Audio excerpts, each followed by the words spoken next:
Well, we are going to go to the questions from people online who are dying to ask you some questions. Is that okay? Yeah. Yeah, shall we look at what we have? Let's see. Oh, they're right in front of me, or yes, they're on the card. Sorry, I did not see that. The question is, how long, Sebastian, are your classes? 40 minutes or 1 hour? We have, for the snack time, we have at 10 o'clock, and then we have 2 hours, and then we have lunch. So I think one class, math is 45 minutes, and some lessons are a little bit shorter. Okay. So sometimes they're a little bit Depends shorter. on when the break is, maybe. Okay. So you already said you have a morning break, apparently. Yes.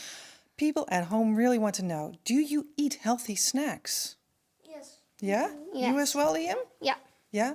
Like, are they provided by school, or do you bring them from home? Well, usually you have a snack from home. Yeah.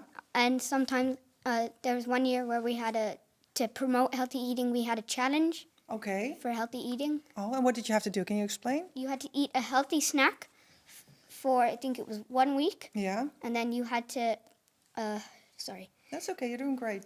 We had to turn it into our teachers, and then there would be a certificate to hang up in your classroom if you had the most healthy eating. Oh, really? And did your class win, or was it another class? It was another class. Okay, but I'm sure that you really tried your best. Yes. Yeah. But we also have a cafeteria at school here, right? So do you ever buy something from the cafeteria? Sometimes. Yeah. You can also have like a lunch card. That's when you go to lunch, Yeah. and you buy your lunch at the cafeteria, because when you finish at the cafeteria, in the cafeteria there's also a lot of chairs and tables where you can sit down with your friends and you can eat your food. It's a great place to hang out, right? And snack we also always eat outside. Okay. Our fruits and vegetables that All we right. eat with the snack. To get some fresh air. Yeah. Yeah, because we're in the middle of a forest, so that's only nice, right? Yeah. But we also sometimes have a bit of unhealthy snacks at the cafeteria, right? Yes, as a treat sometimes you could have a muffin, or they've recently added Pringles. Oh, yeah, that's really good. But good to indulge sometimes, not too much. Yeah. This is a nice question for you, Sebastian. How many students do you like about having your class? Well, in most classes we see 24, sometimes 22. Yeah. Mostly somewhere in the 20. Okay. But 24 is like the max that we have. Okay, well, that seems okay, right? Yeah. Nice. They could work on writing a bit clearer, because Yes. I can't really I was reading read it as everything. well. I was thinking the same thing. Yeah, well, that's very good to see. Another question that's come up that I'm going to answer for you. If the live stream will be posted online, yes, it will be available throughout the website. So should it go too quick for you, you can always look it up. Yes. Also, I see that the chat is not working very good at this moment, but we are working very hard on it. So hopefully we'll get that sorted out. Well, you can answer this question. Are your teachers always from the Netherlands? For sure not. There are quite a number of teachers who are, but there are also teachers who are from, for example, the UK, and people who. There was even a teacher who came from Asia to come and teach us. Okay, and you also have something to say? We have an English teacher now from Russia. An English teacher from Russia? Yeah. That's great. And what's the effect of that, of having a Russian teacher in front of you? They have a bit of an accent, but yeah. you can, it's a little bit of, a little bit weird in the beginning, but you get used to it. Yeah, you get used to it. Okay, that's great. What do you think is the addition of having like international teachers in front of your nose? Well, it keeps you open-minded in a way, actually. Okay. Because if you have all the same kind of teacher, I think that's more common in the public schools. When I was in the United States, it was often like that. Okay. But I think in this school, it even broadens your horizons a bit, and it teaches you a lot about new things. Like the teachers will share a bit about like what it was like in other countries and stuff like that, and yeah. So you really hear about other things that you might exactly not hear normally. Yeah. Okay. You're in DP, so you're already thinking maybe about your future. How does the school help you to find, what step is going to come next for you? I found really useful with like the careers counselor. It's quite useful because they help you to find, like, for example, what university would most suit like what you're good at. Yeah. They also evaluate you have natural aptitudes for, what kind of personality you have, and how that would fit into like the workplace.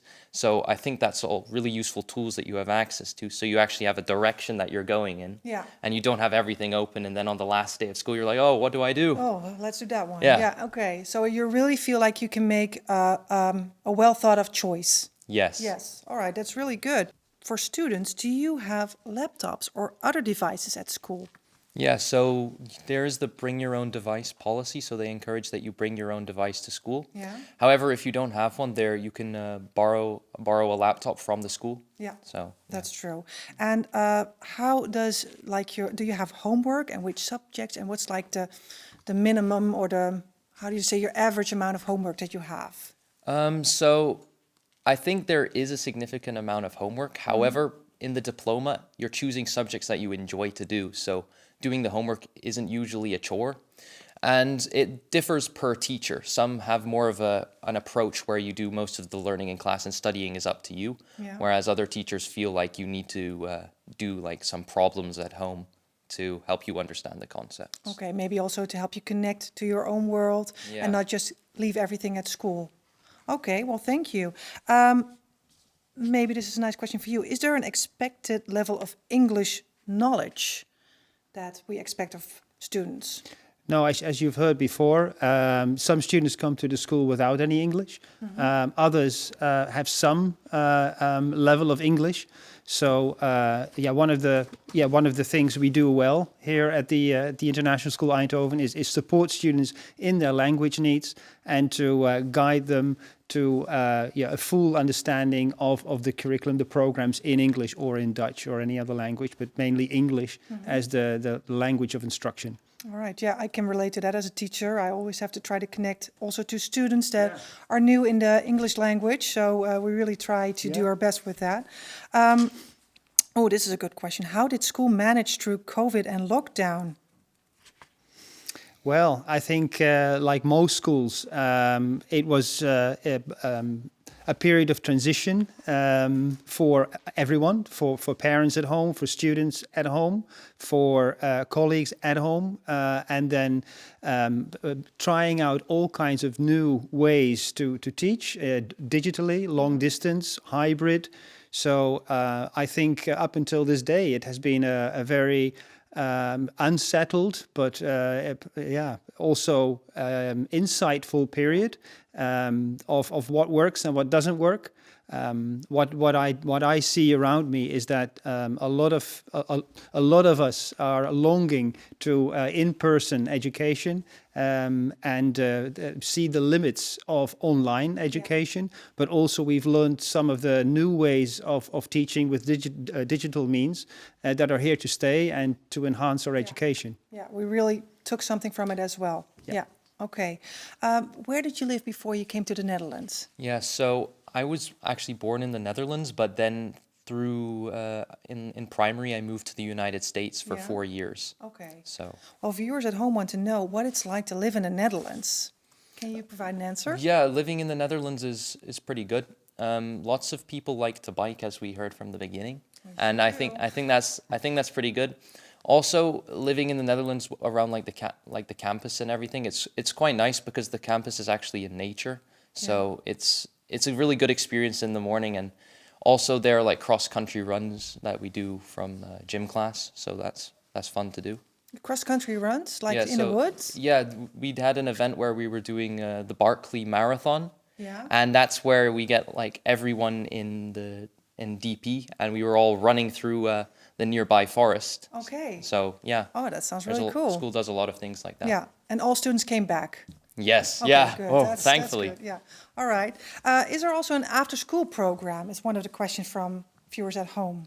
Yeah. I think you might have experienced after-school program, so you might want to tell something to us about it. But I mean, I can say that there's lots of sports activities happening for parents, but also for staff and students. Yeah. And maybe you want to say a couple of things about it. So a lot of my friends do the badminton after school, and also there's the science club. They have lots of after school events. There's actually a science night that the school does, and that's where we showcase experiments to younger years to get them sort of inspired to do science. So yeah, there are lots of experiences that we do after school as well. Well, I can also say that as a drama teacher, and I'm part of the arts department, that we as a department also do a lot of outside of school activities, such as there's a ukulele club, there's a music club. We are currently working on a musical that we hope to be able to perform if COVID allows, obviously. So from all different kinds of subjects, there's a lot of things that you can do extra. Let's see. Oh, there's a question for Boris specifically. How do you use the extra fees you get? I see. At first I think I need to explain extra fees because they're not extra, but they're very much needed to run the school. And we, compared to regular Dutch schools, need more money to run the programs that we need for our students. So that's where the extra comes from. We use the money to cater for particular language needs. So we have smaller groups, for example. We also have on campus particular colleagues who are specialized in helping our students with particular needs, counseling needs. Yeah.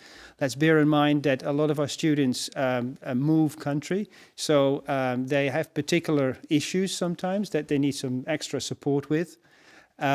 So there's many things that we need for our students compared to, say, regular Dutch schools. Yeah. Our colleagues, when they go for professional development, often need to go abroad for that professional development. I think it's also worth mentioning that we as a school have particular quality assurance needs.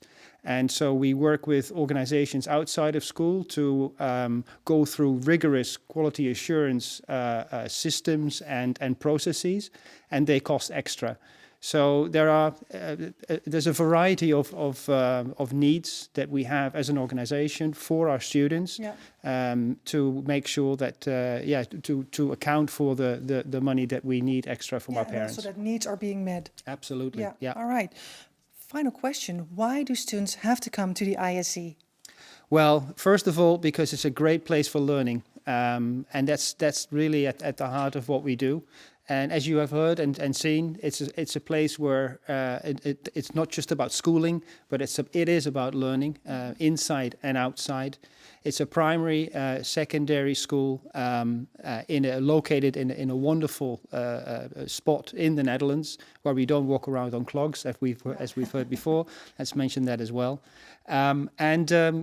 It's a place where you will feel at home, away from home, often enough, and that's very important for our whole community. Yeah, well, that's a great answer. Thank you very much. Okay.